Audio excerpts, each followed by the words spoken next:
Halo, assalamualaikum. Oke bro, kita ketemu lagi di Prigitan Channel. Untuk kali ini saya mau bahas tentang rincian biaya untuk area dak di atas dapur yang sempat saya videoin, dapat 2 episode. Kalau kalian belum nonton, kalian nonton dulu bisa, atau nonton ini dulu baru nanti nonton. Nanti linknya tak taruh di sini. Dan kali ini saya mau membahas untuk rincian biayanya, estimasi biayanya untuk kalian yang mau renov seperti itu, dan mau sedikit menjawab pertanyaan tentang peraturannya. Kalau menurut saya loh ya, nanti kalau memang salah kita koreksi bareng-bareng, kalian tulis di kolom komentar, kita cari untuk kebenarannya seperti gimana. Oke John, kita mulai videonya.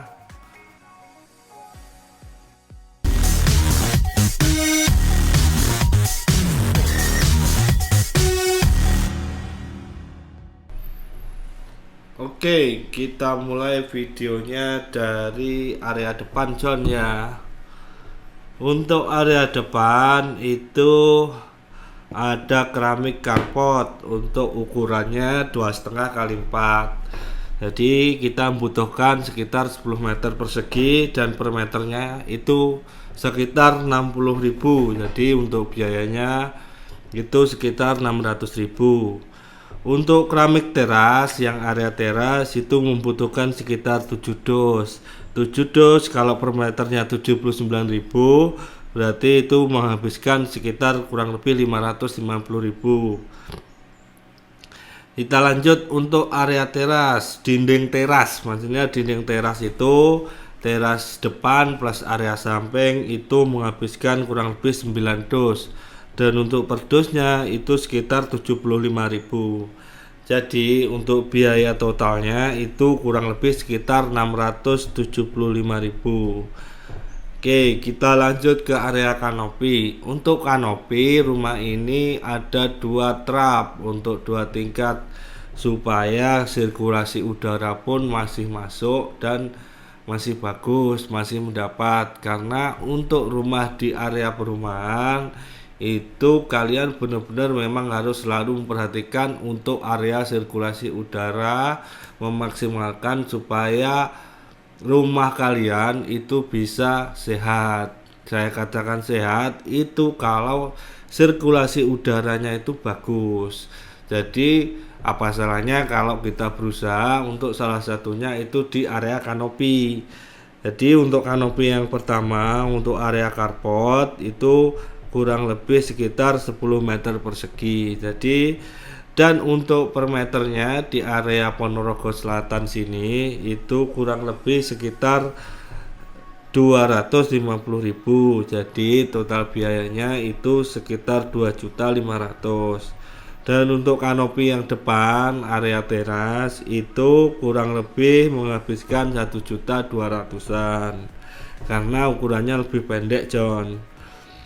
Kita lanjut ke area pagar besi. Pagar besinya ini termasuk pagar besi yang minimalis. Untuk fasad rumahnya itu masih sangat terlihat dan tingginya ini cuma 7 meter plus area samping-samping itu menghabiskan kurang lebih sekitar 7 meteran. 7 meter kalau di sini kurang lebih itu per meternya itu 350 bro. Jadi untuk pagar besi itu menghabiskan sekitar 2.450.000. Tapi sebenarnya kalau saya untuk rumah ini kan menghadapnya ke barat, jadi untuk sorot matahari sore itu lumayan terik. Kalau menurut saya mendingan area pagar itu dibuat tinggi, atau kalau enggak kalian tanam tanaman seperti Lee Kuan Yew itu dibuat seperti selambu. Untuk pertama kalian bisa menghambat untuk matahari langsung ke area rumah. Yang pasti untuk area pintu itu bisa terjaga baik dan untuk suasana atau udaranya itu pasti lebih dingin.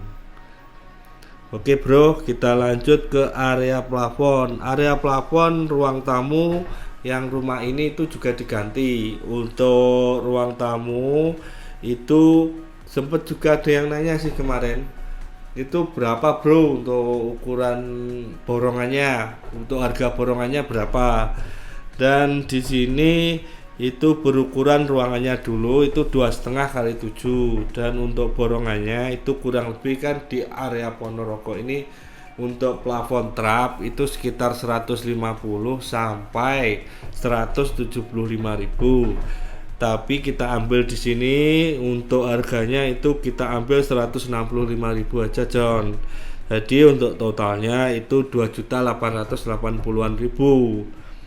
Oke, lanjut ke area kamar depan. Untuk rumah ini area kamar depan aja yang diganti, dan plafonnya pun digantinya itu juga drop ceiling dengan model yang hampir sama dengan area ruang tamu tadi. Jadi harga per meternya juga sama. Dan kalau untuk ruangan kamar itu berukuran 2,5 kali 3, dan totalnya itu 7,5 meter kali 165, dan itu biayanya menghabiskan sekitar 1.200.000. Plafon tadi sudah include sama hulunya. Jadi untuk yang lama, kayunya yang lama itu sudah dihilangkan, diganti sama hulu yang tahan rayap. Oke, dan untuk lantai kita lanjut ke area di John Mojon.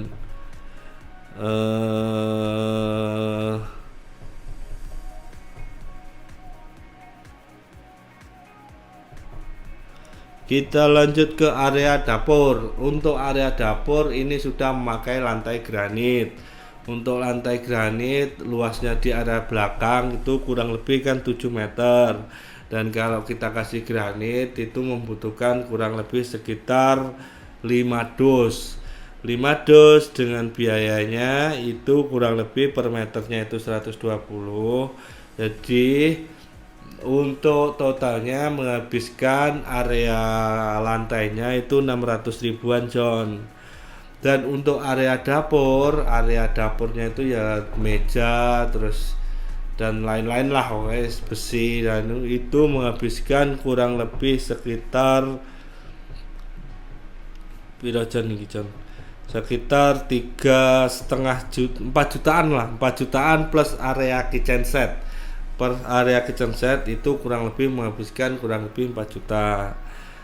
Dan kita lanjut ke area tangga. Area tangga besi ini berukuran kurang lebih sekitar 50 cm kali setinggi itu tingginya kurang lebih sekitar 2,5 meter itu John. Dan itu biayanya 3.800.000. Yang kemarin tanya berapa biayanya bikin tangga besi. Untuk area ductnya itu menghabiskan kurang lebih sekitar 12 juta John. Area duct itu sebenarnya boleh nggak sih? Itu kalau menurut saya area duct itu sebenarnya boleh. Kenapa saya bilang boleh? Karena difungsikan hanya untuk area jemuran. Kalau kalian buat untuk area kamar atau apa ya yang produktif kayak ruang keluarga, terus itu kan otomatis berarti butuh biaya itu lebih banyak. Kalau untuk area cuman area servis atau area laundry itu menurut saya itu tidak banyak itu, dan itu tidak melanggar aturan yang pasti. Kalau yang aturan yang pasti itu kan sebenarnya rumah subsidi itu berkali-kali saya ngomong itu tidak boleh diperjualbelikan untuk rumahnya. Untuk yang ngambil KPR loh ya ini ya. Kalau yang non KPR itu kalian bebas mau ngapain aja.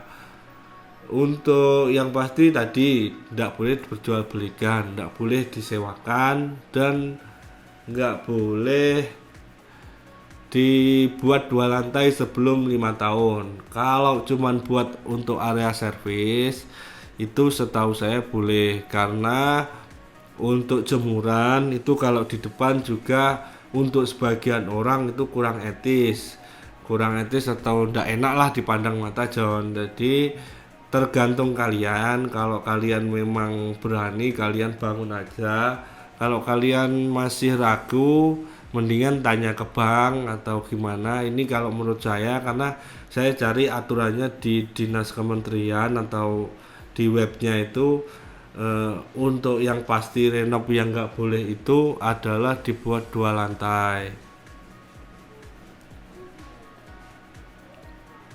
Oke, dan untuk area keramik lantai dak itu menghabiskan 8 dos John. 8 dos itu per dosnya kurang lebih sekitar 75.000. Jadi untuk totalnya itu menghabiskan kurang lebih 600.000. Dan atap, untuk area atap rumah ini juga cukup bagus karena untuk pembuangan airnya masih dibuang di area rumah sendiri. Jadi tidak dibuatkan talang di belakang atau gimana, jadi talangnya itu dibuat di tanahnya sendiri atau di atas atap rumahnya sendiri. Itu untuk atapnya kurang lebih itu berukuran 2 kali 5. Jadi untuk totalnya kalau di sini per meternya itu sekitar 250.000. Totalnya itu 2,5 juta John. Dan untuk area jendela aluminium itu juga cukup bagus.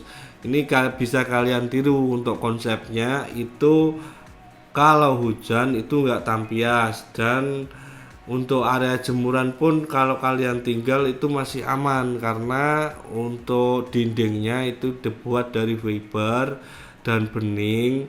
Ketika kalian taruh di atas, di bawah spandek itu masih mendapat cahaya matahari. Dan untuk air hujan itu nggak bisa masuk karena untuk tutupnya itu bisa dibuka tutup. Kalau musim hujan seperti ini kalian bisa tutup, dan kalau musim panas kalian bisa buka.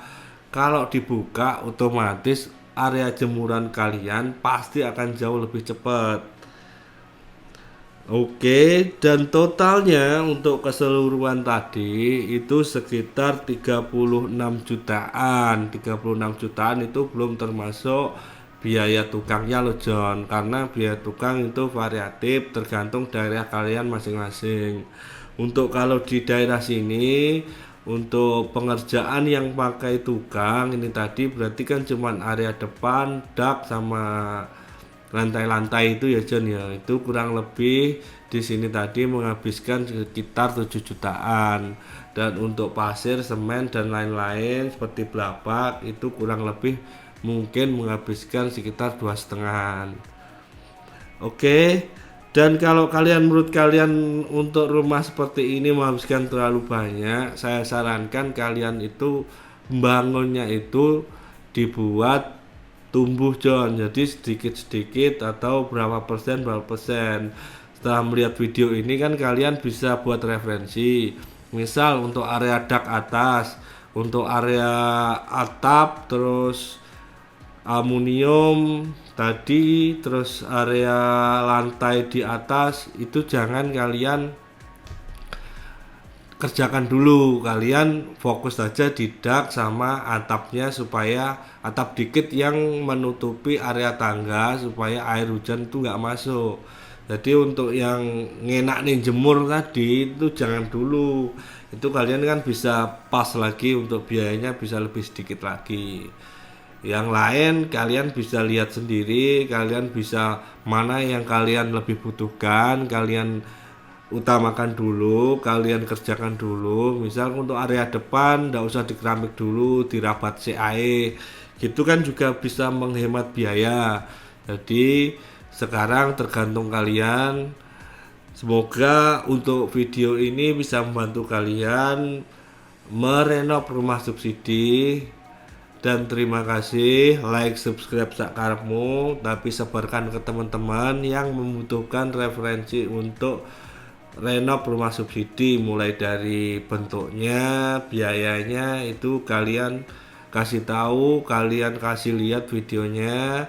Dan jangan pernah berpikir rumah subsidi nggak bisa dibuat bagus. Oke John, terima kasih, see you, assalamualaikum.